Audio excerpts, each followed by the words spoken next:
UPLD stock analysis price predictions for Wednesday is Upland Software stock a buy. Well, I'll be breaking this down in this quick and short 1-minute video, especially just looking at Upland, UPLD. This is actually just a bearish market. I'm not even saying this in a bad way or anything, just my previous bias was exactly that.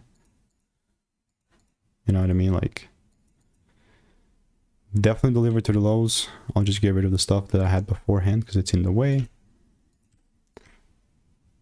They're the current lows.